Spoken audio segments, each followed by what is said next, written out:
ನಿಮಗಿದು ಹೆಮ್ಮೆಯ ಚಪ್ಪಾಳೆ ಚಪ್ಪಾಳೆ ಚಪ್ಪಾಳೆ ಚಪ್ಪಾಳೆ ಚಪ್ಪಾಳೆ ಚಪ್ಪಾಳೆ ಚಪ್ಪಾಳೆ ಚಪ್ಪಾಳೆ ಚಪ್ಪಾಳೆ.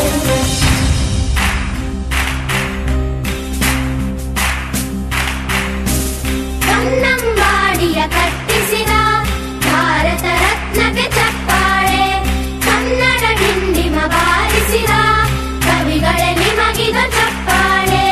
ದೇಶವ ಕಾಯುವ ಯೋಧರಿಗೆ ನಮ್ಮೆದೆಯಾಳದ ಚಪ್ಪಾಳೆ, ಅನ್ನವ ನೀಡುತ್ತ ಸಲಹಿರುವ ನೇಗಿಲ ಯೋಗಿಗೆ ಚಪ್ಪಾಳೆ ಚಪ್ಪಾಳೆ ಚಪ್ಪಾಳೆ ಚಪ್ಪಾಳೆ ಚಪ್ಪಾಳೆ ಚಪ್ಪಾಳೆ ಚಪ್ಪಾಳೆ ಚಪ್ಪಾಳೆ ಚಪ್ಪಾಳೆ. ಕಣ್ಣನು ನೀಡುವ ಅಣ್ಣನಿಗೆ ನಮ್ಮಯ ಪ್ರೀತಿಯ ಚಪ್ಪಾಳೆ, ದೇಶವಾಡಿದ ನಾಯಕರೇ ನಿಮಗಿದು ಗೌರವ ಚಪ್ಪಾಳೆ. ನಾದದ ಸುಧೆಯನ್ನು ಹರಿಸಿರುವ ನಾಯಕರೇ ಇದು ಚಪ್ಪಾಳೆ, ಧೈರ್ಯ ಶೌರ್ಯವ ಮೆರೆದಿರುವ ವೀರ ವನಿತೆಯರ ಚಪ್ಪಾಳೆ ಚಪ್ಪಾಳೆ ಚಪ್ಪಾಳೆ ಚಪ್ಪಾಳೆ ಚಪ್ಪಾಳೆ ಚಪ್ಪಾಳೆ ಚಪ್ಪಾಳೆ ಚಪ್ಪಾಳೆ ಚಪ್ಪಾಳೆ. ಕೀರ್ತನೆ ವಚನವ ಬೋಧಿಸಿದ ಯೋಗಿ ವರೇಣ್ಯರ ಚಪ್ಪಾಳೆ, ಕ್ರೀಡಾ ಲೋಕದ ಸಾಧಕರೇ ನಿಮಗಿದು ಸ್ಫೂರ್ತಿಯ ಚಪ್ಪಾಳೆ. ಬೆಳ್ಳಿ ತೆರೆಯ ತಾರೆಗಳೇ ನಿಮಗಭಿಮಾನದ ಚಪ್ಪಾಳೆ, ನಾಡಿಗೆ ಅಣ್ಣನೇ ಆಗಿರುವ ರಾಜಣ್ಣನಿಗೆ ಚಪ್ಪಾಳೆ ಚಪ್ಪಾಳೆ ಚಪ್ಪಾಳೆ. ನನ್ನನ್ನು ನನ್ನ ಬದುಕಿಗಾಗಿ ನನ್ನ ಪತ್ರಿಕೋದ್ಯಮದಲ್ಲಿ ನನ್ನ ಕೌಟುಂಬಿಕವಾಗಿ ಕೈ ಹಿಡಿದು ನಡೆಸೋರು ಮಲ್ಲಿಕಾರ್ಜುನ ಸರ್. ಎಂಥ ಕಠಿಣ ಸಂದರ್ಭದಲ್ಲೂ ನನ್ನನ್ನು ಅವರು ಕೈ ಬಿಟ್ಟಿಲ್ಲ. ನಾನು ಈ ಮಟ್ಟಕ್ಕೆ ಬೆಳೆದಿನಂದರೆ ರಾಜ್ಯ ಮಟ್ಟದಲ್ಲಿ ಒಂದು ಅಕಾಡೆಮಿಯ ಸದಸ್ಯನಾಗಬೇಕಾದ್ರೆ ಅವರ ಆಶೀರ್ವಾದ ಮತ್ತು ಮಾರ್ಗದರ್ಶನ ನಿಂದಿದೆ. ಮೊದಲಿಗೆ ಪತ್ರಿಕೋದ್ಯಮದಲ್ಲಿ ಬೇರೆ ಬೇರೆ ಪತ್ರಿಕೆಗಳ ವರದಿಯನ್ನು ನೋಡ್ತಾ ನಾನು ಸಹ ನಮ್ಮ ಏರಿಯಾದ ಬಗ್ಗೆ ನೆಗೆಟಿವ್ ಸುದ್ದಿಗಳನ್ನು ಬರಿತಿದ್ದೆ. ನೆಗೆಟಿವ್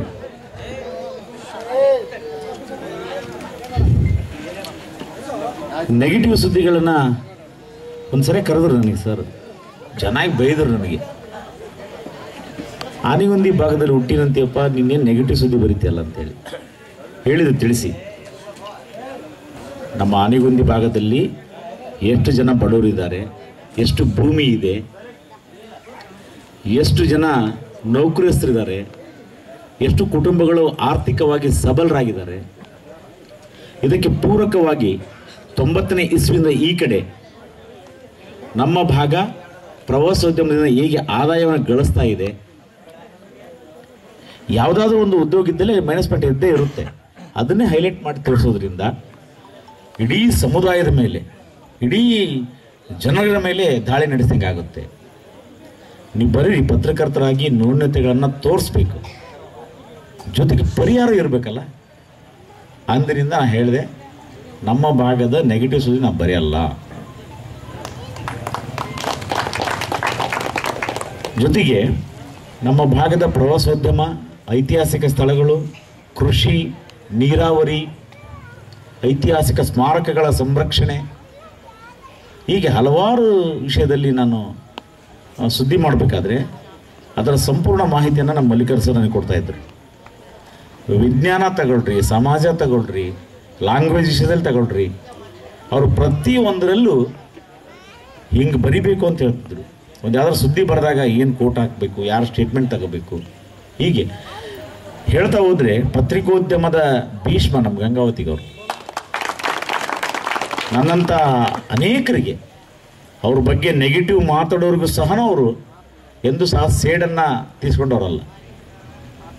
ಇರಲಿ ಬಿಡು, ಅವ್ರಿಗೆ ಹಾಗೆ ಅನಿಸಿದ್ದು ಅನಿಸ್ತಿದ್ರು.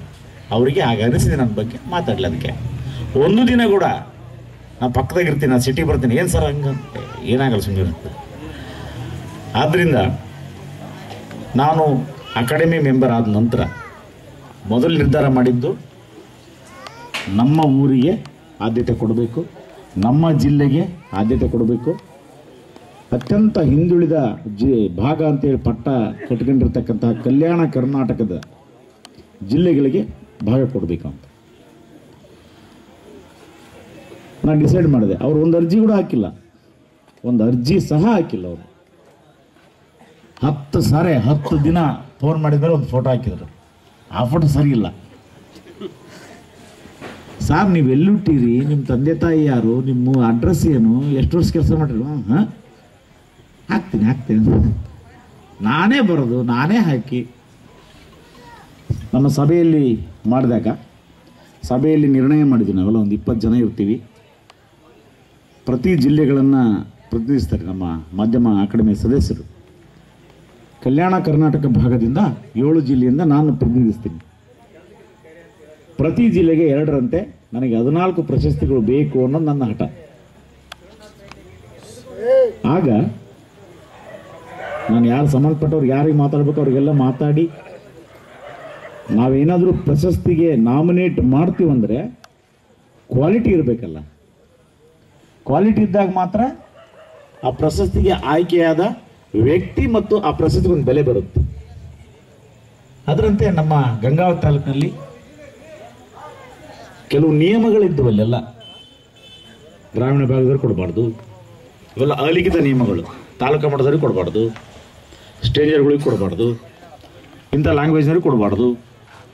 ಅವನ್ನೆಲ್ಲವನ್ನ ಬ್ರೇಕ್ ಮಾಡಿ ನೈಜವಾಗಿ ಯಾರು ಕೆಲಸ ಮಾಡ್ತಾರೋ ಅವ್ರಿಗೆ ಕೊಡಬೇಕಂತ ಹಠ ಮಾಡಿ ಅಕಾಡೆಮಿಯ ನಮ್ಮ ಅಧ್ಯಕ್ಷರು ಸದಸ್ಯರ ಸಹಕಾರದಿಂದ, ಸರ್ಕಾರದ ಸಹಕಾರದಿಂದ ಇವತ್ತು ಮಲ್ಲಿಕಾರ್ಜುನ್ ಸರ್ ಅವರಿಗೆ ನಾವು ಈ ವರ್ಷದ ಅಂದರೆ 2 ವರ್ಷದ ಅವಾರ್ಡ್ ಕೊಡ್ತೀವಿ. ನಾವು 23-24 ಇಸ್ವಿಗೆ ಸರನ್ನು ಆಯ್ಕೆ ಮಾಡಿದ್ವಿ, 24ಕ್ಕೆ ಇನ್ನೊಬ್ಬರನ್ನ ಆಯ್ಕೆ ಮಾಡಿದ್ವಿ. ಒಟ್ಟು ಕಲ್ಯಾಣ ಕರ್ನಾಟಕದ 12 ಜನ ಹಿರಿಯ ಮತ್ತು ಅನುಭವಿ ಪತ್ರಕರ್ತರಿಗೆ ಈ ವರ್ಷದ ಅವಾರ್ಡಲ್ಲಿ ಸನ್ಮಾನ ಮಾಡಲು ಮತ್ತು ಪ್ರಶಸ್ತಿ ಪ್ರದಾನ ಮಾಡಲು ಹೆಸರು ನಾಮಿನೇಟ್ ಮಾಡಿದ್ವಿ. ಈಗೆಲ್ಲ ಆ ಪ್ರಕ್ರಿಯೆಗಳು ನಡೆದಿವೆ. ಬಹುಶಃ ಈ ತಿಂಗಳ ಕೊನೆ ಅಥವಾ ಫೆಬ್ರವರಿ ಫಸ್ಟ್ ವೀಕ್ನಲ್ಲಿ ಈ ಪ್ರಶಸ್ತಿ ಪ್ರದಾನ ಕಾರ್ಯಕ್ರಮ ನಡೆಯುತ್ತೆ. ನೀವೆಲ್ಲರೂ ಬಂದು ಸಾಕ್ಷಿಯಾಗಬೇಕು ಆ ಕಾರ್ಯಕ್ರಮಕ್ಕೆ ಅಂತ ಮನವಿ ಮಾಡ್ಕೊತೀವಿ. ಅದೇ ಥರನಾಗಿ ನಮ್ಮ ಕೊಪ್ಪಳ ಜಿಲ್ಲೆಗೆ 4 ಪ್ರಶಸ್ತಿ ಬಂದಿವೆ. ಅದರಲ್ಲಿ ನಮ್ಮ HS ಹರೀಶ್ ಅಂತ ಒಬ್ಬರು, ಸಿರಾಜ್ ಬಿಸರಳ್ಳಿ ಅಂತ ಒಬ್ಬರು, ಮೊಹಮ್ಮದ್ ಹಕೀಲ್ ಉಡೇವ್ ಅಂತ ಒಬ್ಬರು, 4 ಜನರಿಗೆ ನಾನು ಅವಕಾಶವನ್ನು ಎಲ್ಲ ಸದಸ್ಯರ ಸಹಕಾರದಿಂದ ಕೊಡಿಸಿದ್ದೀನಿ. ನಮ್ಮೆಲ್ಲರಿಗೂ ಹೆಮ್ಮೆಯ ವಿಷಯ, ಇಡೀ ಸಾಣಾಪುರಕ್ಕೆ, ಇಡೀ ನಮ್ಮ ಆನೆಗುಂದಿ ಹಳೆ ಮಂಡಲಕ್ಕೆ ಪ್ರಶಸ್ತಿ ಬಂದಂಗೆ ಎಲ್ಲ ಜನರು ಫೀಲ್ ಆಗ್ತಾರೆ. ಭಾಳ ಖುಷಿ ಆಗುತ್ತೆ ನಮಗೆಲ್ಲ. ಯಾಕಂದರೆ ಮಲ್ಲಿಕಾರ್ಜುನ್ ಸರ್ ಹಾಗೆ ಪ್ರತಿ ಮನೆಯ ಮನಸ್ಸಿನಲ್ಲಿ ಅವ್ರು ಕುಳಿತಿದ್ದಾರೆ. ಪ್ರತಿಯೊಬ್ಬರು ಕೆಲಸ ಮಾಡಿರ್ತಾರೆ. ಅವರು ಆಸ್ಪತ್ರೆ ಆಗ್ಬೋದು, ಬಸ್ ಆಗ್ಬೋದು, ಪೊಲೀಸ್ ಸ್ಟೇಷನ್ ಆಗ್ಬೋದು, ತಹಸೀಲ್ ಆಫೀಸ್ ಆಗ್ಬೋದು, ಗ್ರಾಮ ಪಂಚಾಯಿತಿ ಮಂಜೂರಾಗಬೇಕಂದ್ರೆ ಹಬ್ಬ. ನಮ್ಮ ಮಿಸ್ಸಸ್ ಅವ್ರಿಗೆ ಫೋನ್ ಮಾಡಿದ್ರು ಒಂದಿನ, ಏನು ಸರ್ 4-5 ದಿನ ಆಯ್ತು ಸರಿ ಮನೆಗೆ ಬರೋಲ್ರು ಅವರು, ಎಷ್ಟೊಂದ ಬರ್ತಾರೆ, ನೈಟ್ ಬರ್ತಾರೆ, ಬೆಳಗ್ಗೆ ಮುಂಜಾನೆ ಹೋಗ್ತಾರೆ ಅಂತೇಳಿ. ಯಾಕಂದರೆ ನಂಜಯ್ಯನ ಮಠ ಅಂತೇಳಿ ಒಬ್ಬರು MLA ಅವರು ಉಳ್ಳೇದಗುಡ್ಡ, ಅವರು ಗ್ರಾಮ ಪಂಚಾಯಿತಿ ಪುನರ್ವಿಂಗಡನಾ ಸಮಿತಿಯ ಅಧ್ಯಕ್ಷರಾಗಿದ್ದರು ಕಳೆದ 2013-18ನೇ ಸರ್ಕಾರದ ಅವಧಿಯಲ್ಲಿ. ಅಂದರೆ ಹೊಸ ಪಂಚಾಯಿತಿ ಮಾಡಬೇಕು ಅಂತ ಹೇಳಿ ಮಲ್ಲಿಕಾರ್ಜುನ್ ಸರ್, ನಮ್ಮ ನರಸಿಂಹ, ನಮ್ಮ ರಮೇಶ್ ಸರ್, ಇನ್ನೂ ಅನೇಕರು, 1-2 ವೆಂಕಟೇಶ, ಪ್ರಭಾಕರ್, ಭಾಳ ಜನ ದಿನ ನಮ್ಮ ಶಬ್ಬೀರ್ ಗಿಬ್ಬೀರ್ ಎಲ್ಲ ದಿನ ಬೆಳಿಗ್ಗೆ ಕಾರ್ ತಗೊಂಬರೋದು, ಶ್ರೀನಾಥ್ ದಣಿತಕ್ಕೆ ಹೋಗೋದು, ಪರಣತಕ್ಕೆ ಹೋಗೋದು, ಹಾಲಿ ಮಾಜಿ ಅನ್ಸರಿ ಸಾಬ್ರ ಹೋಗೋದು, ಅವ್ರ ಲೆಟರ್ ತಗೊಳೋದು, ಫೈಲ್ ಪುಟಪ್ ಮಾಡೋದು. ನಮ್ಮ ಗ್ರಾಮ ಪಂಚಾಯತ್ ಎಷ್ಟು ಹಳ್ಳಿ ಬರಬೇಕು, ಎಷ್ಟು ಜನಸಂಖ್ಯೆ ಇರಬೇಕು, ವ್ಯಾಪ್ತಿ ಏನಿರಬೇಕು ಅದನ್ನ ಡಿಸೈಡ್ ಮಾಡಿ ನಾವೇ ಕರಡು ಪ್ರತಿ ತಯಾರು ಮಾಡಿ ಬೆಂಗಳೂರಿಗೆ 10 ದಿನ 10 ಸಾರಿ, ಗುಳೇದಗುಡ್ಡ ಬಾದಾಮಿಗೆ 10 ಸಾರಿ ತಿರ್ಗದು ಪ್ರತಿ ಸರಿ. ಆ ಕಮಿಟಿ ಮೆಂಬರ್ ಬಂದಾಗ ಅವ್ನು ಕರೀಣ ಸಂಟಿ, ಕೊನೆಗೆ ನಾನು ಒಂದು 2-3 ದಿನ ಬಿಟ್ಟೆ. ಆವಾಗ ಇಲ್ಲಿ ವೈಕುಂಠಕ್ಕೆ ಅವರು ನಂಜೇನ ಮಠ ಬಂದಾಗ ಇವರೆಲ್ಲರೂ ಹೋಗಿ, ನಮ್ಮ ರಾಮಕೃಷ್ಣ ನಮ್ಮ ಜಿಲ್ಲಾ ಪಂಚಾಯತ್ ಮೆಂಬರ್ ಆಗಿದ್ದರು ಮಾಜಿ ಇಲ್ಲಿ, ಅವ್ರನ್ನೆಲ್ಲ ಕರ್ಕೊಂಡು ಹೋಗಿ ಆ ರೂಲ್ಸ್ಗಳನ್ನೇ ಮಾಡೋಕ್ಕೆ ಬರಲ್ಲ. 5,000 ಜನಸಂಖ್ಯೆ, ಅದು 8,000 ಎಲಿಜಿಬಿಲಿಟಿ, ನಮ್ಮದು ಬರೀ 5,000 ಮಾಡೋಕ್ಕೆ ಬರಲ್ಲ. 3,700 ಮಾಡೋಕ್ಕೆ ಬರೋದೇ ಇಲ್ಲ. ನಮ್ಮ ಪಂಚಾಯತಿ ಬರೀ 8 ಜನ ಮೆಂಬರು, ಬರಂಗಿಲ್ಲ ಅಂದ್ಬಿಟ್ರು ಅವ್ರು ಒಂದೇ ಮಾತು. ರಿಕ್ವೆಸ್ಟ್ ಮಾಡಿ ಅವ್ರಿಗೆ ಇವ್ರಿಗೆ ಅಲ್ಲಿ ಇಲ್ಲಿ ರಾಜ್ಯ ಮಟ್ಟದಲ್ಲಿ ಎಲ್ಲೆಲ್ಲೋ ಇನ್ಫ್ಲುಯೆನ್ಸ್ ಮಾಡಿ ವಿಶೇಷ ಪ್ರಕರಣ ಅಂಥೇಳಿ ಗುಡ್ಡಗಾಡು ಪ್ರದೇಶ ಅಂಥೇಳಿ ಈ ನಿಯಮ ಮಲೆನಾಡಿಗೆ ಅಪ್ಲೈ ಆಗುತ್ತೆ. ಮಲೆನಾಡಿನಲ್ಲಿ ಎಲ್ಲೋ ಒಂದು 2 ಮನೆ ಇರ್ತವೆ, ಅದೊಂದು ಊರು. ಆ ರೂಲ್ಸನ್ನು ಇಲ್ಲಿ ಅಪ್ಲೈ ಮಾಡಿಸಿ ನಮ್ಮ ಊರಿಗೆ ಗ್ರಾಮ ಪಂಚಾಯತ್ ತಂದುಕೊಟ್ಟವರು ನಮ್ಮ ಮಲ್ಲಿಕಾರ್ಜುನ ಸರ್. ಪತ್ರಿಕೋದ್ಯಮ ಮತ್ತು ಪತ್ರಕರ್ತರು, ನಾನು ಈ ಪತ್ರಿಕೋದ್ಯಮಕ್ಕೆ ಬರೋ ಸಮಯದಲ್ಲಿ ಗಂಗಾವತಿಯಲ್ಲಿ ಒಂದು 4-5 ಜನ ಪತ್ರಕರ್ತರಾಗಿದ್ವಿ.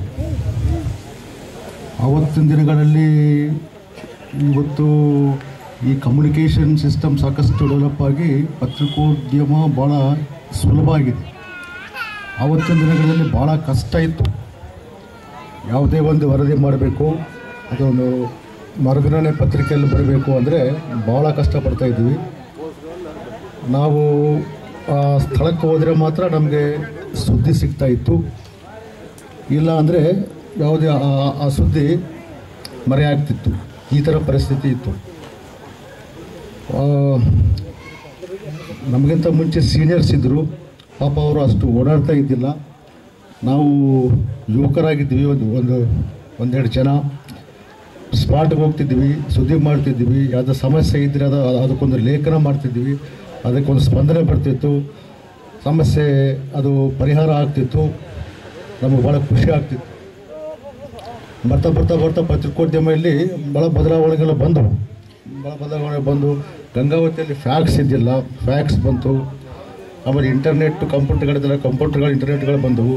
ಸುದ್ದಿ ಮಾಡಿ ಕಳಿಸೋದು ಭಾಳ ಈಸಿ ಆಯಿತು. ಅವತ್ತಿನ ಕಾಲದಿಂದ ಇವತ್ತಿನ ಕಾಲದವರೆಗೆ ನಾವು ಎಲ್ಲ ಬದಲಾವಣೆಗಳನ್ನು ನೋಡ್ಕೊತ ಬಂದಿದ್ದೇವೆ. ಇದು ನನ್ನ ವೃತ್ತಿ ಜೀವನ ಅಂತ ಹೇಳ್ಕೊಂಡ್ರೆ, ಇನ್ನು ನಮ್ಮ ಪತ್ರಕರ್ತರಾಗೆ ನಾವು ಸುದ್ದಿ ಮಾಡಿ ಮನೆಯಾಗಿದ್ದಿದ್ರೆ ನಮಗಿಷ್ಟು ಅಭಿಮಾನ ಇವತ್ತು ಸಿಗ್ತಾ ಇಲ್ಲ ಅಂತ ನನಗೆ ಅನ್ನಿಸ್ತದೆ. ಈಗ ಒಂದು ಪತ್ರಕರ್ತರಿಗಂತ ಏನಲ್ಲ, ಪ್ರತಿಯೊಬ್ಬ ಮನುಷ್ಯನಿಗೂ ಒಂದು ಸಾಮಾಜಿಕ ಜವಾಬ್ದಾರಿ ಇರಬೇಕು. ಊರು,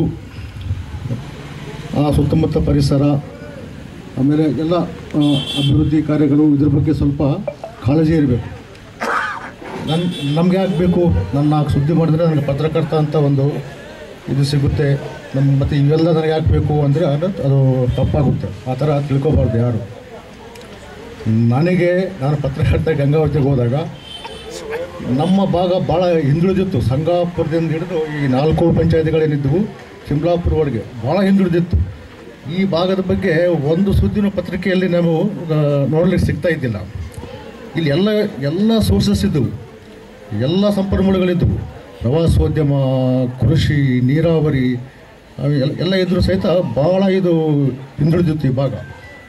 ನಾನು ಇದನ್ನು ಮನಗಂಡು ಸ್ವಲ್ಪ ಈ ಭಾಗದ ಸಮಸ್ಯೆಗಳ ಬಗ್ಗೆ ಫೋಕಸ್ ಮಾಡಲು ಶುರು ಮಾಡಿದೆ. ಆ ಸಮಸ್ಯೆಗಳು ಜನಪ್ರತಿನಿಧಿಗಳು, ಅಧಿಕಾರಿಗಳ ಗಮನಕ್ಕೆ ಹೋಗಿ ಅವೆಲ್ಲ ಪರಿಹಾರ ಸಿಗ್ತಾ ಇತ್ತು.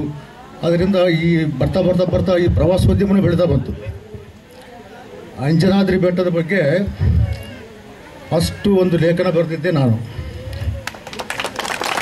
ಆ ಲೇಖನ ಯಾಕೆ ಬರ್ತೀವಿ ಅಂದರೆ, ಹಂಪಿಯಲ್ಲಿ ಉತ್ಸವ ಆಗ್ತಿತ್ತು, ನಮ್ಮ ಭಾಗದಲ್ಲಿ ಉತ್ಸವ ಆಗ್ತಿದ್ದಿಲ್ಲ. ನಾವು ಹುಟ್ಟಿದಾಗ ಹಂಪಿ ಉತ್ಸವ ಹೋಗ್ಬೇಕಂದ್ರೆ ಭಾಳ ಕಷ್ಟಪಡ್ತಿದ್ದೀವಿ. ಎಲ್ಲರೂ ಇಲ್ಲಿದ್ದವರೆಲ್ಲ ನದಿ ದಾಟಿ ಹೋಗಬೇಕು, ಯಾವುದೇ ಸರಿಯಾದ ಸಂಪರ್ಕ ಇರ್ತಿಲ್ಲ. ಭಾಳ ಆ ಕಡೆ ಉತ್ಸವ ನೋಡೋ ಆಸೆ ಇರ್ತಿತ್ತು, ಆದರೆ ಹೋಗಲಿಕ್ಕೆ ಯಾವುದೇ ರೀತಿ ಅವಕಾಶಗಳಿದ್ದಿಲ್ಲ. ಅದೇ ಉತ್ಸವ ಈ ಕಡೆನೂ ಆದರೂ ಸಹಿತ ಆದರೆ ಎಲ್ಲರೂ ಅದನ್ನು ಸಂಭ್ರಮಿಸ್ಬೋದಲ್ಲ ಅಂತೇಳಿ ಎಲ್ಲರಿಗೂ ಅನಿಸ್ತಿತ್ತು. ಇಡೀ ಒಂದು ತಿಂಗಳ ಇಡೀ ಆನೆಗೊಂದಿ ಭಾಗದಲ್ಲಿ ಎಷ್ಟು ದೇವಸ್ಥಾನಗಳವ, ಎಷ್ಟು ಸ್ಮಾರಕಗಳಿವೆ, ಆಮೇಲೆ ಪ್ರತಿಯೊಂದು ಎಲ್ಲವನ್ನೊಂದು ಛಾಯಾಚಿತ್ರ ತೆಗೆಯುವ ಅವಕಾಶ ಆಗಿನ ಶಾಸಕರು ನನಗೆ ಹೇಳಿದರು. ಎಲ್ಲ ಫೋಟೋಸ್ ಆವಾಗ ಈ ಥರ ಫೋಟೋಗ್ರಫಿ ಇದ್ದಿಲ್ಲ. ಫೋಟೋ ತೆಗೆದು ಒಂದು ಆಲ್ಬಮ್ ಮಾಡಿ ಅದನ್ನೆಲ್ಲ ಅದಕ್ಕೆಲ್ಲ ಒಂದೊಂದು ಸ್ಮಾರಕ, ಒಂದೊಂದು ದೇವಸ್ಥಾನಕ್ಕೆ ಒಂದು ಡಿಸ್ಕ್ರಿಪ್ಷನ್ ಬರೆದು ಅದನ್ನೆಲ್ಲ ಆಲ್ಬಮ್ ತಗೊಂಡು ನಾವು ಸರ್ಕಾರ ಮಟ್ಟದಲ್ಲಿ ಹೋಗಿ ಹಂಪಿ ಉತ್ಸವ ಜೊತೆಗೆ ಆನೆಗೊಂದಿ ಉತ್ಸವ ಮಾಡಿರಿ ಅಂತ ಕೇಳ್ಕೊಂಡಾಗ ಸರ್ಕಾರ ಒಪ್ಪಿ ಒಂದು ವೇದಿಕೆಯನ್ನು ಆನೆಗೊಂದಿ ಕೊಡ್ತಾ. ಅವಾಗ ಒಂದು ವೇದಿಕೆ ಆನೆಗೊಂದಿಗೆ ಕೊಟ್ಟಾಗ ಆಮೇಲೆ ಅದು ಆನೆಗೊಂದಿ ಉತ್ಸವ ಹಂಪಿ ಉತ್ಸವ ಜೊತೆಗೆ ಬೇರೆ ಆಯಿತು, ಅದು ಬೇರೆ ವಿಚಾರ. ಇತ್ತೀಚೆಗೆ ನಮ್ಮಲ್ಲಿ ಪ್ರವಾಸೋದ್ಯಮ ಒಂದು ಮುಖ್ಯ ಸೋರ್ಸ್ ಆಗಿ ಬೆಳೀತಾ ಇದೆ. ಇಲ್ಲಿ ಭೂಮಿ ಕಡಿಮೆ, ಜನಸಂಖ್ಯೆ ಜಾಸ್ತಿ, ಆಮೇಲೆ ಬೇರೆ ಬೇರೆ ಅಗ್ರಿಕಲ್ಚರು ಉಪ ಕಸಬುಗಳು ಯಾವೂ ಇಲ್ಲ, ಹೈನುಗಾರಿಕೆ ಇಂಥವು ಭಾಳ ಕಡಿಮೆ. ಈ ರೀತಿ ಇದ್ದಾಗ ಪ್ರವಾಸೋದ್ಯಮವನ್ನು ನಾವು ಯಾಕೆ ಅದನ್ನು ಪ್ರೋತ್ಸಾಹ ಕೊಡಬಾರ್ದು ಅನ್ನೋ ಉದ್ದೇಶಕ್ಕೆ ನಾನು ಇಲ್ಲಿವರೆಗೆ ನೆಗೆಟಿವ್ ಅನ್ನೋದು ಬೇರೆ ಪ್ರಶ್ನೆ. ಇಲ್ಲಿವರೆಗೆ ನಾನು ಪ್ರವಾಸೋದ್ಯಮಕ್ಕೆ ಮಾರಕವಾಗುವ ಒಂದು ಸುದ್ದಿನೂ ನಾನು ಮಾಡಿಲ್ಲ. ನಾನು ಭಾಳ ಟಿ ವಿ ಚಾನಲ್ನವರು ಅವರೆಲ್ಲ ದೊಡ್ಡ ದೊಡ್ಡ ಟಿ ವಿ ಚಾನಲ್ನವರೆಲ್ಲ ನೆಗೆಟಿವ್ ಸುದ್ದಿ ಮಾಡ್ತಾಯಿದ್ರು. ನಾವು ಒಂದಿನ ನಾನು ನರಸಿಂಹಲು ಇವರೆಲ್ಲ ಸೇರ್ಕೊಂಡು ಅವ್ರನ್ನ ಕರೆಸಿ ಅವ್ರಿಗೆ ಸ್ವಲ್ಪ ಎಕ್ಸ್ಪ್ಲೇನ್ ಮಾಡಿದ್ವಿ. ಇದೊಂದೇ ಅಲ್ಲ, ಗೋಕರ್ಣ ಅದ, ಮುರುಡೇಶ್ವರ ಅದ, ಬೇರೆ ಬೇರೆ ಕಡೆ ಪ್ರವಾಸೋದ್ಯಮಗದವ. ಇದೇ ರೀತಿ ಅಲ್ಲಿ ಜನ ಬದುಕುತ್ತಾ ಇದ್ದಾರೆ. ಅಲ್ಲಿ ಯಾಕೆ ಅವರು ನೆಗೆಟಿವ್ ಮಾಡ್ತಾ ಇಲ್ಲ, ನಾವ್ಯಾಕೆ ಮಾಡಬೇಕು ಅಂದಾಗ ಅವ್ರಿಗೆ ಮನವರಿಕೆ ಆಯಿತು. ಮನವರಿಕೆ ಆದಮೇಲೆ ಈ ಭಾಗದ ಒಂದು ಈ ಪ್ರಾಕೃತಿಕ ಸೌಂದರ್ಯದ ಬಗ್ಗೆ ಅವರು ಎಂಥ ಪಾಸಿಟಿವ್ ಸ್ಟೋರಿಗಳು ಮಾಡಿದ್ದಾರೆ ಅಂದರೆ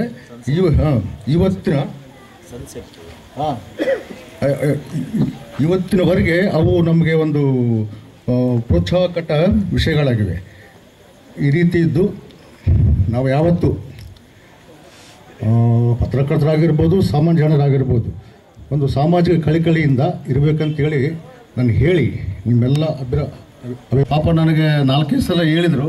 ನಾನು ಸ್ವಲ್ಪ ನಿರ್ಲಕ್ಷ್ಯನೂ ಮಾಡಿದೆ. ಆದರೆ ಅವರು ಬಿಡಲಿಲ್ಲ. ನಾನು ಬಯೋಡೇಟಾನು ಅವರೇ ಮಾಡಿದರು.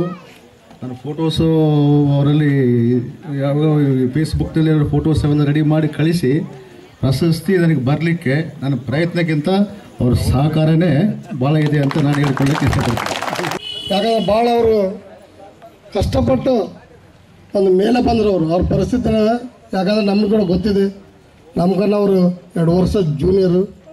ಆದರೂ ಕೂಡ ಅವರೇನೋ ಅದೃಷ್ಟಕ್ಕೆ ಗಂಗಾವತಿ ಹೋಗಿ ಎಷ್ಟೆಷ್ಟು ಒಂದು ಲೋಕಲ್ ಚಾನಲಲ್ಲಿ ಸೇರಿ ಅವರು ಪ್ರಶಸ್ತಿ ತಗೊಂಡು ನೆಕ್ಸ್ಟ್ ಉದಯವಾಣಿ ರಿಪೋರ್ಟರ್ ಆಗಿ ಮತ್ತು ಅವರು ಒಂದು ಕರ್ನಾಟಕದ ಒಂದು ಕಾಂಗ್ರೆಸ್ ಗೌರ್ಮೆಂಟ್ ಸರ್ಕಾರದಲ್ಲಿ ಅವರು ಒಬ್ಬ ನ್ಯಾಮಿನೇಟ್ ಸದಸ್ಯರಾಗಿದ್ದಾರೆ. ಮತ್ತು ಅವರು ಒಂದು ಒಳ್ಳೆಯ ಜೀವನದಲ್ಲಿ ಒಳ್ಳೆಯ ಕೆಲಸ ಮಾಡಬೇಕಂತ ಕೂಡ ಅವ್ರಿಗೆ ಮನಸ್ಸಿನಲ್ಲಿದೆ. ಹಾಗೆ ಅವ್ರಿಗೆ ದೇವರಲ್ಲಿ ಆಶೀರ್ವಾದ ಕೊಡಬೇಕೆಂದು ನಾನು ಕೇಳ್ಕೊಳ್ಳುತ್ತಾ ಮುಂದೊಂದಾಗಿ ಈ ಕಾರ್ಯಕ್ರಮವನ್ನು ಮಲ್ಲಿಕಾರ್ಜುನ್ ಸರ್ ಅವರ ನೇತೃತ್ವ ಮತ್ತು ಅವಾಗಿರುವಂತಹ SDMC ಅಧ್ಯಕ್ಷರಾಗಿರುವಂತಹ ವಸಂತರಾವ್ ಸರ್ ಅವರ ನೇತೃತ್ವದಲ್ಲಿ ಏನಾಯ್ತು ಅಂತಂದರೆ ಒಂದು ಕ್ರೀಡಾಕೂಟ ನಡಿಬೇಕಾಗಿತ್ತು ಇಲ್ಲಿ. ಅಂದರೆ ತಾಲೂಕು ಮಟ್ಟದ ಕ್ರೀಡಾಕೂಟ ನಡೆಸ್ಬೇಕಂತಂದ್ರೆ ಅಷ್ಟು ಈಸಿಯಾಗಿರೋಂಥ ವಿಚಾರ ಅಲ್ಲ. ಆ ಒಂದು ಸಂದರ್ಭದಲ್ಲಿ ಇಲ್ಲಿದ್ದಾರೆ ನಮ್ಮ ಹಿರಿಯರು ಕೂಡ, ಅವರೆಲ್ಲರೂ ಸೇರಿಕೊಂಡ್ಬಿಟ್ಟು ಒಂದು ಮಾದರಿ ಕ್ರೀಡಾಕೂಟವನ್ನು ನಡೆಸಿಕೊಟ್ರು. ಇಡೀ ಎಲ್ಲ ಗ್ರಾಮದವ್ರು ಕೂಟ್ಕೊಂಡ್ಬಿಟ್ಟು ನಡೆಸಿಕೊಟ್ಟಿದ್ದು ನೋಡಿದರೆ ಅದು ನಿಜವಾಗ್ಲೂ ಕೂಡ ಬಹಳಷ್ಟು ಹೆಮ್ಮೆ ಪಡುವಂದಾಗಿತ್ತು ನಮಗೆಲ್ಲರಿಗೂ ಕೂಡ. ಯಾಕಂತಂದರೆ ನಾವು ಅದರ ಒಂದು ಪುರಸ್ಕಾರವನ್ನು ಅಲ್ಲಿ ತಾಲೂಕು ಮಟ್ಟದಲ್ಲಿ ಕೇಳಿದ್ವಿ. ಅದ್ರ ಚಪ್ಪಾಳೆ, ಇಲ್ಲಿ ಆಗಿರುವಂಥ ಚಪ್ಪಾಳೆ ಎಲ್ಲಿ ಗಂಭೀರವಾಗಿ ಕೇಳಿಸ್ತಂದರೆ ಅದು ತಾಲೂಕು ಮಟ್ಟದಲ್ಲಿ ಕೇಳಿಸ್ಕೊಂಡಿತ್ತು. ಆಮೇಲೆ ಯಾವುದೇ ಒಂದು ವಿಚಾರ, ಯಾಕಂತಂದರೆ ಏನಾದರೂ ನಮ್ಮ ಕಷ್ಟ ಬಂದಾಗ ನಾನೇನು ಮಾಡ್ತಾಯಿದ್ದೆ, ನೇರವಾಗಿ ಸರ್ ಹತ್ರ ಹೋಗ್ತಾಯಿದ್ದೆ. ಸರ್ ಹಿಂಗೆ ಸಮಸ್ಯೆ ಆಗ್ತಾಯಿದೆ, ಮಕ್ಕಳಿಗೆ ಈ ಥರ ಸಮಸ್ಯೆ ಆಗ್ತಾಯಿದೆ ಅಂತ ಹೇಳಿದಾಗ ಏನು ಚಿಂತೆ ಮಾಡಿಬಿಡ್ರಿ, ನಾವೆಲ್ಲ ಇರ್ತೀವಿ, ನಾವೆಲ್ಲರೂ ನಿಮ್ಮ ಬೆನ್ನೆಲುಬಾಗಿ ಇರ್ತೀವಿ ಅಂತ ಹೇಳ್ತಿದ್ರು. ಹಾಗಾಗಿ ಬಹಳಷ್ಟು ನಮ್ಮ ಸರ್ಕಾರಿ ಹಿರಿಯ ಪ್ರಾಥಮಿಕ ಶಾಲೆಗೆ CALC ಸೆಂಟ್ರ್ ಬರ್ಬೇಕಂತಂದರೆ ಬಹಳಷ್ಟು ಪ್ರಮುಖ ಪಾತ್ರವನ್ನು ವಹಿಸಿದ್ದಾರೆ. ಅದೇ ರೀತಿಯಾಗಿ ನಮ್ಮ ಅಕಸ್ಮಾತಾಗಿ ಒಬ್ಬರು ನಮ್ಮ ಹೆಡ್ ಮಾಸ್ಟರ್ ತೀರ್ಕೊಂಡಾಗ ನಿಂಗಜ್ಜ ಸರ್ ಮತ್ತು ಮಲ್ಲಿಕಾರ್ಜುನ್ ಸರ್ ಅವರು ನೇರವಾಗಿ ಶಾಲೆಗೆ ಬಂದಿದ್ರು. ಅವತ್ತು ಯಾರೂ ಇಲ್ಲ ಶಾಲೆಯಲ್ಲಿ, ನಾನು ಇನ್ನೊಬ್ರು ನಮ್ಮ ಕೊಟ್ರೆ ಸರ್ ಅಂತ ಹೇಳಿಬ್ರೆ. ಅವಾಗ ನನಗೆ ಬೆನ್ನು ತಟ್ಟಿ ನೀನು ಮಾಡ್ಕೊಂಡು ಹೋಗಂತ ಹೇಳಿ ಹುರಿದುಂಬಿಸಿದವರು ಇವರಿಬ್ಬರು. ಎಷ್ಟು ಸರಳ ಜೀವಿ ಅಂದ್ರೆ ಅವರು ಪ್ರತಿಯೊಬ್ಬರಲ್ಲಿ ಯಾವುದೇ ಸಹಾಯ ಕೇಳಿದ್ರೆ ಇಲ್ಲ ಅಂತ ಹೇಳೋದಿಲ್ಲ ಅವರು. ನಿಜವಲ್ಲ, ಅವ್ರಿಗೆ ಯಾವಾಗೋ ಬರ್ಬೇಕಾಯ್ತೀವಿ ಒಂದು ಪ್ರಶಸ್ತಿ ಯಾವಾಗೋ ಬರ್ಬೇಕಾಗಿತ್ತು ಅವ್ರಿಗೆ. ಈಗಲೂ ಆಸೆ ಪಟ್ಟಿಲ್ಲ ಅವರು. ಅದಕ್ಕಿರ್ತಕ್ಕಂಥ ರೂವಾರಿಗಳೇ ಬೇರೆ, ಅವ್ರ ಪಕ್ಕದಲ್ಲೇ ಕುಂತಾರೆ ಅವರು. ಎಲ್ಲರ ಪರವಾಗಿ ಏನಪ್ಪ ಅಂದರೆ ನಾನು ಲಿಂಗೇಜ್ ಅವರಿಗೆ ಈ ಪ್ರಶಸ್ತಿ ಬರಲಿಕ್ಕೆ ಕಾರಣದಂತ ಲಿಂಗೇಜ್ ಅವರಿಗೆ ಅಭಿನಂದನೆ ಸಲ್ಲಿಸ್ತಾ ಇದ್ದೀನಿ. ಅದೇ ರೀತಿಯಾಗಿ ಆತ್ಮೀಯರಾಗಿರ್ತಕ್ಕಂಥ ಲಿಂಗೇಜ್ ಅವರು ಸಹಿತ ಅಂದರೆ ರಾಜ್ಯ ಅಕಾಡೆಮಿ ಪ್ರಶಸ್ತಿ ಅಂದರೆ ರಾಜ್ಯ ಅಕಾಡೆಮಿ ಸದಸ್ಯರಾದಂಥ ಲಿಂಗೇಜ್ ಅವರು ಸಹಿತ ಅಂದರೆ ಅವರು ಸಹಿತ ಅಂದರೆ ಭಾಳ ಕಷ್ಟಪಟ್ಟು ಮೇಲೆ ಬಂದರು ಪತ್ರಿಕೆಯಲ್ಲಿ. ಹಂಗಾಗಿ ಅವರಿಗೂ ಕೂಡ ಸ್ವಲ್ಪ ಭಾಳ ವೇಗವಾಗಿ ಏನಪ್ಪ ಅಂದ್ರೆ ಪತ್ರಿಕೆಯಲ್ಲಿ ಒಂದು ವೃತ್ತಿ ಮಾಧ್ಯಮ ಪತ್ರಿಕೆಯಲ್ಲಿ ಏನಪ್ಪ ಅಂದ್ರೆ ಕೆಲಸ ಮಾಡಿದ್ರಿಂದ ಅವ್ರಿಗೆ ಸಹಿತ ರಾಜ್ಯ ಸರ್ಕಾರ ಏನಪ್ಪ ಅಂದ್ರೆ ಅವ್ರಿಗೆ ಗುರುತಿಸಿ ಮಾಧ್ಯಮ ಅಕಾಡೆಮಿ ಪ್ರಶಸ್ತಿಯ ಸದಸ್ಯರನ್ನಾಗಿ ಅವ್ರನ್ನ ಆಯ್ಕೆ ಮಾಡಿಕೊಂಡ್ರು ಸರ್ಕಾರ, ಕರ್ನಾಟಕ ಸರ್ಕಾರ. ಇವರಿಬ್ಬರು ಏನಪ್ಪ ಅಂದರೆ ಭಾಳ ಜೊತೆಗಿರ್ತಕ್ಕಂಥ ಯಾವುದೇ ಸಮಸ್ಯೆ ಇರಲಿ, ಆನೆಗೊಂದಿ ಆಗಿರ್ಬೋದು, ಸಣ್ಣಪುರ ಪಂಚಾಯತ್ ಆಗಿರ್ಬೋದು, ಯಾವುದೇ ಆಗಿರ್ಬೋದು, ನಮ್ಮ ಹಳೆಯ ಮಂಡಲಕ್ಕೆ ಏನಪ್ಪ ಅಂದರೆ ಇವರಿಬ್ಬರು ಜೋಡೆತ್ತಂಗೆ ಇವರು.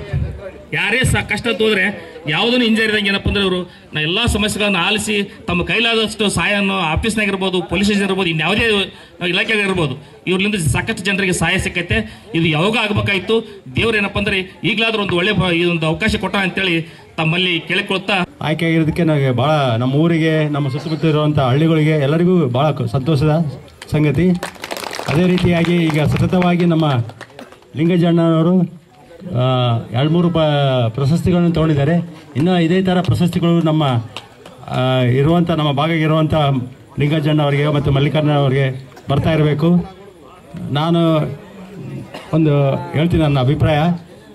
ನಾವು ಇಲ್ಲಿ ಸನಾಪುರ ಇಲ್ಲಂಥ ಆಂಜನೇಯ ಸ್ವಾಮಿಗೆ ನಾವೆಲ್ಲರೂ ಭಕ್ತರು. ನಾವು ವೆಂಕಟರಮಣ, ಮಲ್ಲಿಕಾರ್ಜುನ, ನಮ್ಮ ನರಸಿಂಹಲು ಇರಲ್ಲ. ಆವಾಗ ನಮ್ಮ ದಣಿಗೆ ಬರೀ 34 ರೂಪಾಯಿ 54 ರೂಪಾಯಿ ಚೆಕ್ ಬಂತು ಒಂದು ಸಲ ಪತ್ರಿಕೆಯಲ್ಲಿ ಬಂದಂಥ ಟೈಮ್ನಲ್ಲಿ. ಆ ದುಡ್ಡಿನಿಂದಲೇ ನಾವು ಅವತ್ತು ಪೂಜೆ ಮಾಡಿಸಿದ್ವಿ. ಅವ್ರ ಮನೆಗೆ ಕೂಡ ತೊಗೊಂಡೋಗಿದ್ದಿಲ್ಲ. ಅದು ನಿಜವಾಗ್ಲೂ ಅದು ನೆನಪಿನ ಭಾಳಷ್ಟು ನನಗೆ ಅನಿಸ್ತಾ ಇದೆ. ಅಂದರೆ ಅಷ್ಟರ ಮಟ್ಟಿಗೆ ನಾವು ನಮ್ಮಪ್ಪ ಆಗಲಿ, ಮನುಷ್ಯರಾಗಲಿ ಎಲ್ಲರನ್ನು ನಂಬುತ್ತೀವಿ ನಾವು. ಯಾರನ್ನು ನಾವು ಎಂಥರೂ ಕಷ್ಟ ಬರಲಿ, ನಮ್ಮ ದಣಿ ಏನಂದರೆ ಎಲ್ಲರಿಗೂ ಯಾರಂದ ಬರಲಿ, ಅವ್ರು ಮುಂದೆ ಬಂದು ಕಷ್ಟ ನನಗೆ ಐತಿ ಅಂದ್ಕೊಂಡು ಹೋಗನಡ್ಲೇ ಬಂದು ಅಂತಾರೆ. ಹಿಂದೆ ಮುಂದೆ ನೋಡೋಲ್ಲ, ಆಲೋಚನೆ ಮಾಡೋಕೆ ಹೋಗಲ್ಲ. ಹೋಗ ನಡಿ, ಯಾವ್ದಾನ ಆಗ್ಲದು ಪೊಲೀಸ್ ಸ್ಟೇಷನ್ ಆಗಲಿ, ಆಫೀಸ್ಗಳಾಗಲಿ, ಯಾವುದೇ ಆಗಲಿ, ಅದೊಂಥರ ಮನೋಭಾವನೆ ಬಂದಂಥ ಇದು ಸಂಗತಿ. ಆಮೇಲೆ ಗಂಗಾವತಿಯಲ್ಲಿ ಯಾವುದೇ ಕೆಲಸ ಇದ್ದರೆ ನಮ್ಮ ಲಿಂಗರಾಜ್ ಅವರು ಸಾರು ಇಲ್ಲಿಂದ ಫೋನ್ ಮಾಡಿ ಹೇಳಿದ್ರು. ಅವರ ಪಾಪ ಆಸ್ಪತ್ರೆಯಲ್ಲಿ ಅಡ್ಮಿಟ್ ಮಾಡಿದಾಗ ಕೂಡ ಕೆಲವು ಜನಕ್ಕೆ ದುಡ್ಡು ಸಹಾಯ ಮಾಡ್ತಾ ಇದ್ದಾರೆ.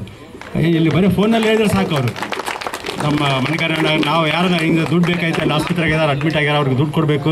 ಆಮೇಲೆ ಅಂತಂದ್ರೆ ಆಯಿತು ನಾನು ಅಡ್ಜಸ್ಟ್ ಮಾಡ್ತೀನಿ ಅಂತಂದೇಳಿ ಈ ಥರ ಎಲ್ಲ ಒಂದು ಮಾಡ್ತಾಯಿದ್ರು. ಪೊಲೀಸ್ ಸ್ಟೇಷನ್ಗಳಾಗಲಿ ಅಲ್ಲ ಆಮೇಲೆ ಕೊಡ್ತಾರ. ಆ ಟೈಮ್ನಲ್ಲಿ ಸಹಾಯ ಮಾಡೋರು ಭಾಳ ಮುಖ್ಯ ಅಲ್ಲ. ಈ ಥರ ಮಾಡೋ ಒಂದು ಇವ್ರಿಗೆ ಬಂದಿದಂಥ ಒಂದು ಪ್ರಶಸ್ತಿ ನಿಜವಾಗ್ಲೂ ಭಾಳ ಖುಷಿ ಅನಿಸ್ತಾ ಇದೆ. ಏಕಲವ್ಯ ಅವರು ಕಾಡುದಲ್ಲೇ ಇದ್ದು ಎಲ್ಲ ವಿದ್ಯೆಯನ್ನು ಕಲಿತಿದ್ರು. ಇವರು ಕೂಡ ಅಷ್ಟೇ. ಇವತ್ತು ಈ ಗುಡ್ಡಗಾಡು ಪ್ರದೇಶವಾದಂತಹ ಸಣ್ಣ ಗ್ರಾಮದಲ್ಲಿ, ಪುಟ್ಟ ಗ್ರಾಮದಲ್ಲಿ ಇದ್ದು ಸರಿಗೆ ವಿದ್ಯಾಭ್ಯಾಸವೂ ಸಹಿತ ಸರಿಗೆ ಇಲ್ಲದ ಈ ಒಂದು ವಿಲೇಜಲ್ಲಿ, ಸಣ್ಣ ಊರಲ್ಲಿ ಇದ್ದುಕೊಂಡು ಉನ್ನತ ಮಟ್ಟದ ಸ್ಥಾನವರೆಗೆ ತಮ್ಮ ಪ್ರತಿಭೆಯನ್ನು ತೋರಿಸಿದ್ದಾರೆ. ಇದು ನಿಮ್ಮೆಲ್ಲರಿಗೂ ಬರುವ ಕಾರಣ. ಈ ಒಂದು ಕರ್ನಾಟಕ ಮಾಧ್ಯಮ ಅಕಾಡೆಮಿ ಜೀವಮಾನದ ಪ್ರಶಸ್ತಿ ಅಂತಂದೇಳಿ ನಮ್ಮ ಮಲ್ಲಿಕಾರ್ಜುನ ಸಾರ್ ಅವರಿಗೆ ಸಿಕ್ಕಿದ್ದು ಸಾಮಾನ್ಯವಾದಂಥದ್ದಲ್ಲ. ಇದಕ್ಕೆ ಪರಿಶ್ರಮ, ತ್ಯಾಗ, ಡೆಡಿಕೇಶನು, ಈ ಥರ ಬಹಳಷ್ಟು ಶ್ರಮ ಕಷ್ಟಪಟ್ಟಿದ್ದಾರೆ, ಇಲ್ಲ ಅನ್ನಂಗಿಲ್ಲ. ಅವ್ರ ಕಷ್ಟವನ್ನು ನೋಡಿದರೆ ನಾವು ಇವತ್ತಿಗೂ ನೆನೆಸ್ಕೊಂಡ್ರೆ ಮೈ ಜುಮ್ ಅಂತದೆ. ನಾವು ಅವ್ರನ್ನು ಸಣ್ಣವರಿದ್ದಾಗಿಂದ ಇವತ್ತಿನವರೆಗೆ ನಾನು ನೋಡ್ತಾ ಇದ್ದೀನಿ. ಕಷ್ಟ ಅನ್ನೋದು ಅವ್ರಿಗೆ ಮನೆತನದಿಂದ ಬಂದಿರೋದು. ನಾವು ಅಗ್ರಿಕಲ್ಚರ್ ಮಾಡ್ತಿರುವಾಗ ಅವರು ಕಷ್ಟಪಟ್ಟಿದ್ದಾಗಿರ್ಬೋದು, ಅಥವಾ ಪತ್ರಿಕೋದ್ಯಮಕ್ಕೆ ಅವರು ಸೇರಿಕೊಂಡಾಗ ಇಲ್ಲಿಂದ ಕಾಲೇಜಿಗೆ ಹೋಗ್ತಿರ್ಬೇಕಾದ್ರೂ ನಾನು ಹೇಳ್ತೀನಿ, ಇಲ್ಲಿಂದ ಗಂಗಾವತಿವರೆಗೆ ಸೈಕಲ್ ತುಳ್ಕೊಂಡು ಹೋಗ್ತಿದ್ರು, ಸೈಕಲ್ ತುಳ್ಕೊಂಡು ಬರ್ತಾ ಇದ್ರು. ಬಹಳಷ್ಟು ಕಷ್ಟಪಟ್ಟಿದ್ದಾರೆ ಆವತ್ತಿನ ದಿನ ಮಂತಲ್ಲಿ. ಆ ಒಂದು ಫಲಿತಕ್ಕೆ ಇವತ್ತು ಇದು ಸಿಕ್ಕಿದೆ. ಕಾರ್ಯಕ್ರಮದಲ್ಲಿ ನಾನು ಮತ್ತು ನಮ್ಮ ಮಲ್ಲಿಕಾರ್ಜುನ ಗೌಡರು ಭಾಗವಹಿಸಿದ್ದು ನಮಗೆ ಇನ್ನಷ್ಟು ಖುಷಿ ತಂದಿದೆ. ನಾವು ಮಾಧ್ಯಮ ರಂಗಕ್ಕೆ ಬಂದಾಗ ನಮಗೇನು ವೃತ್ತಿಯ ಬಗ್ಗೆ ಏನು ಗೊತ್ತಿಲ್ಲದೆ ಇದ್ದರೂ ಕೂಡ ನಮಗೆಲ್ಲ ಮಾರ್ಗದರ್ಶನ ಮಾಡಿರುವಂಥವರು ವೇದಿಕೆ ಮೇಲೆ ಇವತ್ತು ಸನ್ಮಾನಿತಗೊಳ್ಳುತ್ತಿರುವ ಕೆ ಮಲ್ಲಿಕಾರ್ಜುನ ಸರ್ ಮತ್ತು ಕೆ ನಿಂಗಜ್ಜ ಸರ್ ಅವರು. ನಿಜವಾಗ್ಲೂ ನಮಗೇನು ಮಾಧ್ಯಮದಲ್ಲಿ ನಮಗೇನು ಗೊತ್ತಿರಲಿಲ್ಲ. ಆ ಸಮಯದಲ್ಲೂ ಕೂಡ ಎಂಥದೇ ಸಂದರ್ಭದಲ್ಲೂ ಕೂಡ ಇಂಥ ವಿಷಯವನ್ನು ಈ ರೀತಿ ಇದೆ, ಯಾವ ರೀತಿ ಬರೀಬೇಕಂತ ಕೇಳಿದಾಗ ತಕ್ಷಣವೇ ಅವರು ನಮಗೆಲ್ಲ ಮಾರ್ಗದರ್ಶನ ಮಾಡಿದ್ದಾರೆ. ನಿಜವಾಗ್ಲೂ ಇವತ್ತು ನಮಗೆಲ್ಲರಿಗೂ ಬಹಳ ಸಂತೋಷ. ಆ ಕಾರಣಕ್ಕಾಗಿ ಅವ್ರಿಗೆ ಇನ್ನೂ ಹೆಚ್ಚಿನ ಪ್ರಶಸ್ತಿಗಳು ಸಿಗಲಿ. ನಿಜವಾಗ್ಲೂ ನಿಂಗಜ್ಜ ಸರ್ ಅವರ ಜೊತೆಗೆ ನಾವೆಲ್ಲ ಒಟ್ಟಿಗೆ ಓದಿದವರು. ನಿಂಗಜ್ಜ ಸರ್ ಅವರು ಭಾಳ ಕಷ್ಟದಿಂದ ಮೇಲೆ ಬಂದಿರುವಂಥವರು. ನಿಜವಾಗ್ಲೂ ಈ ಒಂದು ಸಂದರ್ಭದಲ್ಲಿ ಕೂಡ ನಾವಿರೋದು ನಮಗೆ ಭಾಳಷ್ಟು ಸಂತೋಷ ಅಂತ ಹೇಳ್ತಾ, ಮಾತಿದೆ, pen is mightier than the sword ಅಂತ. ಆ ಒಂದು ಪೆನ್ನಿಲಿಂದ ಆ ಸ್ವಾರ್ಡ್ ಅಂತ ಒಂದು ಪದಗಳಿಂದ ನಮ್ಮ ಸುತ್ತಮುತ್ತ ಇರೋಂಥ ಒಂದು ಕಷ್ಟ ಸುಖ ನೋವು ಕುಂದು ಕೊರತೆ ಈ ಜಗತ್ತಿಗೆ ತೋರಿಸಿ ಎಷ್ಟೋ ಕೆಲಸಗಳನ್ನ ಮಾಡಿ ಇಲ್ಲಿ ಪಂಚಾಯತಿ ಆಗೋಕ್ಕೆ ಕಾರಣಭೂತರು ಇವರೇ. ಇನ್ನು ಭಾಳಷ್ಟು ಕೆಲಸಗಳು ಇವರು ಒಂದು ಸ್ವಾರ್ಡ್ ಅಂತ ಪೆನ್ಲಿಂದ ಆಗಬೇಕಂತ ನಾನು ಬಯಸುತ್ತಾ ವಿಷಯ ನಿಮ್ಮ ಮೇಲೆ ಎಲ್ಲರಿಗೆ ಇವತ್ತು ಇಲ್ಲಿ ನನಗೆ ಮೈಕ್ ಹಿಡ್ಕೊಂಡ್ರೆ ಅಣ್ಣನಿಗೆ ಮಾತಾಡೋಕ್ಕೆ ಬರಲ್ಲ, ಆದರೂ ತಿಳಿಸ್ಬೇಕು. ಯಾಕಂದರೆ ಒಳ್ಳೆ ಕೆಲಸ ಆದಾಗ ನಾವು 10 ಮಂದಿ ತಿಳಿಸಿದ್ರೆ ಮಾತ್ರ ಯಾರು ಮಾಡ್ಯಾರ ಯಾರಿಲ್ಲ ಅನ್ನೋದು ಗೊತ್ತಾಗುತ್ತೆ. ಇವತ್ತು ನಾವು ಸುಮಾರು ಒಂದು 5,000 ಜನ ಮತ್ತು ಒಂದು 1,500 ಕುಟುಂಬ ಈ ಭಾಗದಲ್ಲಿ ಬದುಕ್ತಿದ್ವು. ಅಂದರೆ ಈ ಟೂರಿಸಮ್ ಈ ನಮ್ಮ ಭಾಗದಲ್ಲಿ ನೋಡೋ ಜಾಗಗಳು ಇಂದ ಅಥವಾ ಲೇಕ್ ಆಗಲಿ, ವಾಟರ್ಫಾಲ್ ಆಗಲಿ, ಅಂಜನಾದ್ರಿ ಬೆಟ್ಟ ಆಗಲಿ, ಹಂಪಿ ಆಗಲಿ, ಸುತ್ತಮುತ್ತೆಲ್ಲ ನೋಡೋ ಚೆನ್ನಾಗಿ ಪ್ಲೇಸ್ ಇರೋದಕ್ಕೆ ಜಾಸ್ತಿ ಟೂರಿಸ್ಟ್ ಇಲ್ಲಿ ಬರ್ತಾರೆ. ಸೊ ಇದನ್ನು ಹಂಪಿ ಪ್ರಾಧಿಕಾರನ ಒಂದು ಯುನೆಸ್ಕೋ ಡಿಪಾರ್ಟ್ಮೆಂಟು ಒಂದು ಕಡೆ ಸುಣ್ಣ ಒಂದು ಕಡೆ ಬಣ್ಣ ಮಾಡಿ ಆ ಕಡೆ ಕಮರ್ಷಿಯಲ್ ಝೋನ್ ಈ ಕಡೆ ಗ್ರೀನ್ ಝೋನ್ ಮಾಡಿ ನಮಗೆ ಬದುಕೋಕ್ಕೆ ಕಾಲಾವಕಾಶ ಆಗ್ತಿದ್ದಿಲ್ಲ. ಸೊ ಇವರು ನಮ್ಮ ಹಿಂದೆ ಎಷ್ಟು ಸಲ ಬೆಂಗಳೂರಿಗೆ ಬಂದಿರೋ ನನಗೆ ಗೊತ್ತಿದೆ. ಒಂದು ವಿಷಯ ಹೇಳ್ತೀನಿ. ಒಂದು ದಿವಸ ಬೆಂಗಳೂರಿಗೆ ಹೋದಾಗ ನಮ್ಮ ಹತ್ರ ದುಡ್ಡಿದ್ದಿಲ್ಲ. ಅವತ್ತು ನಾವು 7 ಜನ ಸೇರಿ ಅಣ್ಣ, ಮಲ್ಲಿಕಾರ್ಜುನಣ್ಣ, SM ರೆಡ್ಡಿ, ಉಳುಕಿದ್ದರೆಲ್ಲರೂ ಸೇರಿ ಒಂದೇ ರೂಮಲ್ಲೇ ಮಲ್ಲಿಕಾರ್ಜುನಣ್ಣ ತಳಗೆ ಮಲ್ಕೊಂಡಿದ್ರು. ಅವರಿರೋ ಗುಣ ಅಂದರೆ ಎಂಥದಂದರೆ ಅದು ಯಾರಿಗೂ ಬರೋಲ್ಲ. ಈ ವೇದಿಕೆ ಮೇಲೆ ಎಲ್ಲರೂ ತಿಳಿಸ್ತಿದ್ದೀನಿ. ನಮಗೆ ಭಾಳ ಅವತ್ತು ನಮ್ಮಿಂದ ಬಂದು CM ಸರ್ ಬೆಟ್ಟಾಗಿ ಈ ಗೆಜೆಟ್ ನೋಟಿಫಿಕೇಶನ್ ಪಾಸ್ ಮಾಡೋದು, ಇಲ್ಲ ನಮ್ಮ DC ಸರ್ ಗಮನಕ್ಕೆ ಬರೋದು, ಇವತ್ತು ಎಲ್ಲ ಹೋಟೆಲ್, ಆಟೋ, ಗಾಡಿ, ಇಲ್ಲ ಇನ್ನೊಂದು ತರಕಾರಿ, ನಮ್ಮ ಹುಡುಗರು ಯಾವುದೇ ಕೆಲಸ ಮಾಡೋಕ್ಕೆ ಅದಕ್ಕೆಲ್ಲವಕ್ಕೆ ಕಾಲಾವಕಾಶ ಬಂದಿರೋದಂದರೆ ನಮ್ಮ ನಿಂಗಾಜಣ್ಣ ಮತ್ತು ಮಲ್ಲಿಕಾರ್ಜುನ. ನಾನು ಇದನ್ನು 100 ಸಲ ಹೇಳೋಕ್ಕೆ ಇಷ್ಟಪಡ್ತೇನೆ. ಇಲ್ಲ, ಅವಾಗ ನಮಗೆ ನೇರವಾಗಿ ನಮ್ಮ ಭಾರತ ದೇಶದಲ್ಲಿ ಒಂದು ಮಾಧ್ಯಮ ಏನಿದೆಯಲ್ಲ ಅದು ಅತ್ಯಂತ ದೊಡ್ಡ ಶಕ್ತಿ. ಅದರಿಂದ ನಾವು ತುಂಬ ಫೈಟ್ ಮಾಡ್ಬೋದು. ಯಾವ ರೀತಿ ಅಂದರೆ ನಮ್ಗೆ ಯಾವುದಾದ್ರೂ ಒಂದು ಸಣ್ಣ ವಿಷಯ ಅದನ್ನು ಪ್ರಪಂಚದ ಪ್ರತಿ ಮೂಲೆಯಲ್ಲಿ ನಾವು ಅದನ್ನು ಗಮನಿಸ್ಬೋದು. ಇದು ಒಂದು ಸಣ್ಣ ವಿಷಯ ಎಲ್ಲಿವರೆಗೂ ಹೋಗಿತ್ತಂದರೆ ನಮ್ಮ ಅಂಜಿನಹಳ್ಳಿಯಲ್ಲಿ ಬಸ್ ಇರಲಿಲ್ಲ. ಅದು ನಾವು ಎಲ್ಲಿ ಗ್ರಾಮ ಪಂಚಾಯತಿಯಿಂದ ಹೋದ್ವಿ, ತಾಲೂಕ್ ಪಂಚಾಯತಿ, ಅಲ್ಲಿಂದ ನೆಕ್ಸ್ಟ್ MLA ಸರ್ ಕಡೆ ಹೋದ್ವಿ. ನಮ್ಮನ್ನು ಯಾರೂ ಗುರುತಿಸಿ ನಮಗೆ ಯಾವುದೂ ಒಂಥರ ಸ್ಪಂದನೆ ಸಿಗಲಿಲ್ಲ. ನೇರವಾಗಿ ಮಾಧ್ಯಮದ ಮುಖಾಂತರ ನಮಗೆ ನಮ್ಮ ಊರಿನ ಹಿರಿಯರಾದ ಮಲ್ಲಿಕಾರ್ಜುನ ಸರ್ ಕಡೆಯಿಂದಾಗಿ ವಿಜಯ ಕರ್ನಾಟಕ ಪತ್ರಿಕಾ ಒಂದು ವರದಿಯಿಂದ ಆ ವಿಷಯ ಎಲ್ಲಿಗೆ ಹೋಗ್ತಂದರೆ ನಿಮಗೆಲ್ಲರಿಗೂ ಗೊತ್ತು. ನಮ್ಮ ಮಾಧ್ಯಮದವನ್ನು ಒಂಥರ ತಿರುವಿ ಪ್ರತಿಯೊಬ್ಬರು ಗಮನಕ್ಕೂ ತರುವಂಥ ಒಂದು ಚಾನಲ್ ಇದೆ, ಪಬ್ಲಿಕ್ TV ರಂಗಣ್ಣನವರು ಚಾನಲಲ್ಲಿ ನಮ್ಮ ಊರಿನ ಮೆಂಬರ್ ಆಗಿರ್ತಕ್ಕಂಥ ನಾಗೇಂದ್ರ ಇವರು ಎಲ್ಲಿಗೆ ಹೋಗಿದ್ರು ಅಂದರೆ ಮಾಧ್ಯಮ ಮುಖಾಂತರ ಬೆಂಗಳೂರಿಗೆ ಹೋದರು. ಅಲ್ಲಿಂದ ನೆಕ್ಸ್ಟ್ ಅಲ್ಲಿ ರಂಗಣ್ಣ ಅವರ ಸಹಾಯದಿಂದ ಇವತ್ತು ನಮ್ಮ ಊರಿಗೆ ಒಂದು ಬಸ್ ಬಂತು. ಇದು ಆಗಿದ್ದು ಕೇವಲ ಒಂದು ಮಾಧ್ಯಮದಿಂದ. ಈ ಒಂದು ಮಾಧ್ಯಮ ಚಿಕ್ಕ ಒಂದು ಇದಲ್ಲ, ಏನೋ ಒಂದು ದೊಡ್ಡ ಸಮುದ್ರ. ಇದು ಎಲ್ಲೋ ಒಂದು ಎಲ್ಲಿಂದ ಸ್ಟಾರ್ಟ್ ಆಗಿ ಎಲ್ಲಿ ಮುಗಿತೋ ಗೊತ್ತಿಲ್ಲ. ಪ್ರತಿಯೊಬ್ಬರ ಗಮನಕ್ಕೆ ಇವತ್ತು ಹೋಗ್ತಿದೆ ಅಂದರೆ ಒಂದು ಚಿಕ್ಕ ವಿಷಯ, ಅದು ಮಾಧ್ಯಮದ ಮೂಲಕ ಹೋಗ್ತಿದೆ. ಅಂತ ಅಚೀವ್ಮೆಂಟ್ ಮಾಡಿದ್ದಾರೆ ಅಂಥವ್ರು ನಮ್ಮ ಊರಲ್ಲಿದ್ದಾರೆ ಅಂದರೆ ದಟ್ ಈಸ್ ಗ್ರೇಟ್ ಫೀಲಿಂಗ್ ನಮಗೆ. ಯಾಕಂದರೆ ಇವತ್ತು ನಮ್ಮ ಊರಲ್ಲಿ ಭಾಳಷ್ಟು ಸಮಸ್ಯೆಗಳಿವೆ. ಅದನ್ನು ನಾವು ಯಾರಿಗೂ ಹೇಳೋಕ್ಕಾಗಲ್ಲ. ಯಾಕಂದರೆ ಸರ್ಕಾರದ ಮಟ್ಟದಲ್ಲಿ ನಾವೆಲ್ಲರೂ ಹೋಗೋಕ್ಕಾಗಲ್ಲ. ಇವರೆಲ್ಲರಿದ್ದು ನಿಮ್ಗೆಲ್ಲರಿಗೆ ಇದು ಒಂದು ದಾರಿದೀಪ, ನಮ್ಮಂಥವ್ರು ಒಂದು ದಾರಿದೀಪ ಆಗಿದ್ದಾರೆ. ಇವರಿಗೆ ಲೈಫ್ ಟೈಮ್ ಅಚೀವ್ಮೆಂಟ್ ಅವಾರ್ಡ್ ಬಂದಿರೋದು ನನ್ನ ಪ್ರಕಾರ ಇನ್ನೂ ಲೇಟ್ ಆಗಿದೆ ಅಂತ ನನಗೆ ಅನಿಸ್ತಾ ಇದೆ. ಅವ್ರಿಗೆ ಭಾಳ ಮುಂಚೆನೇ ಬರಬೇಕಿತ್ತು. ಯಾಕಂದರೆ ಈಗ ಊರಲ್ಲಿ ಒಂದು ಸಣ್ಣ ಏನಾದರೂ ಜಗಳ ಆದರೆ ಯಾರೂ ಬರಲ್ಲ. ಅವ್ರಿಗೆ ಏನೂ ಸಂಬಂಧ ಇಲ್ಲ ಅಂದರೂ ಮುಂದೆ ನಿಂತ್ಕೊಂಡು ಎಲ್ಲ ಮಾಡ್ತಾರೆ. ಲೈಫ್ ಟೈಮ್ ಅಚೀವ್ಮೆಂಟ್ ಅಲ್ಲ, ಇನ್ನೂ ಭಾಳ ದೊಡ್ಡ ಅವಾರ್ಡ್ ಬರ್ಬೇಕಂತ ನನ್ನ ಪ್ರಕಾರ ಕೇಳ್ತಿದ್ದೀನಿ. ಅದು ಆ್ಯಕ್ಚುಲಿ ಹೇಳ್ಬೇಕಂದ್ರೆ ಹೋದ ವರ್ಷ 19ರಾಗ ನಿಂಗಜ್ಜ ಅವ್ರಿಗೆ ಬಂದಿದ್ದ ಸರವಾಗಿ ಇವರೆಲ್ಲ ನಮ್ಮವ್ರು ಇದ್ದು ಇಲ್ಲಿ ಈ ಭಾಗಕ್ಕೆ ಬರ್ತಾನೆ ಇದ್ದಿಲ್ಲ. ಬರೀ ದಕ್ಷಿಣ ಕರ್ನಾಟಕದವ್ರಿಗೆ ಇವೆಲ್ಲ ಪ್ರಸಕ್ತಿ ಮೊದಲಿಂದಾನೇ ಬರ್ತಾ ಇದ್ದಾವೆ. ಈ ಏರಿಯಾಗೆ ಬರೋಕೇನಂದ್ರೆ ನಮ್ಮವ್ರು ಅನ್ನೋರು ಅಲ್ಲಿ ಒಬ್ಬರು ಇದ್ದಾರೆ ಅಂತ ಹೇಳಿದ್ರೆ ನಮ್ಮ ಏರಿಯಾಕ್ಕೆ ಈ ಭಾಗಕ್ಕೆ ಯಾಕೆ ಕೊಡ್ತಾ ಇಲ್ಲ ಇದು ಅಂತೇಳಿ ಅಲ್ಲಿ ಬೆಂಗಳೂರು ಲೆವೆಲಲ್ಲಿ ಹೋರಾಡಿ ತಂದದೊಂದು ಟೇಬಲ್ ಗುದ್ದಿ ಮಾತಾಡೋರು ಬೇಕಂದ್ರೆ ನಮ್ಮ ಲಿಂಗಜ್ಜಿ ಅವ್ರು ಕೊಟ್ಟಿದ್ದ ಕಾರಣಕ್ಕೆ ಇವತ್ತು ಈ ಏರಿಯಾದಾಗೆಲ್ಲ ಉತ್ತರ ಕರ್ನಾಟಕಕ್ಕೆ ಕಲ್ಯಾಣ ಕರ್ನಾಟಕಕ್ಕೆ 12 ಪ್ರಸಕ್ತಿ ಬಂದಿದ್ದಾವೆ. ಅದು ಹೇಳ್ಬೇಕಂದ್ರೆ ಇವ್ರು ಮಾತಾಡಿದ್ಕೆ ಕೊಟ್ಟಿದ್ದಾರೆ. ಕೆಲವ್ರು ಅನ್ಕೊಂತಾರ ಲಿಂಗಜ್ಜ ಇದಾರ, ಮಲ್ಲಿಕಾರ್ಜುನ್ ದೋಸ್ತ್ ಲಿಂಗಜ್ಜಗೆ ತಗೊಂಡು ಬಂದಿದ್ದಾರೆ ಅನ್ನೋದು ಇಲ್ಲ. ಅದು ನಮ್ಮ ಏರಿಯಾದವ್ರು ಈಗ ಕಲ್ಯಾಣ ಕರ್ನಾಟಕ ಭಾಗದಿಂದ ಹೋಗಿ ಅಲ್ಲಿ ಕೇಳಿ ಮಾತಾಡಿದ್ರು, ಯಾರ್ಯಾರು ನೋಡಿ ಇದು ಮಾಡಿದಾರೆ. ಇವತ್ತು ಲಿಂಗಜ್ಜ ಅವರು ಹೇಳಿದ್ದಾರೆ ಅಂತ ಮಾತ್ರ ಅವ್ರಿಗೇನು ಪ್ರಸಕ್ತಿ ಬರಲ್ಲ. ಅದಕ್ಕೆ ಅವ್ರು ಸರ್ವೆ ಮಾಡಿಸ್ತಾರೆ. ಈಗ ಅವರೆಲ್ಲ ಲೀಸ್ಟ್ ಕೊಟ್ಟಿದ ಮೇಲೆ ಆ ಸರ್ವೆ ಮಾಡಿ ಅದು ಬಂದು ಆ ಪ್ರಸಕ್ತಿ ಕೊಟ್ಟಿರ್ತಾರೆ. ಅದು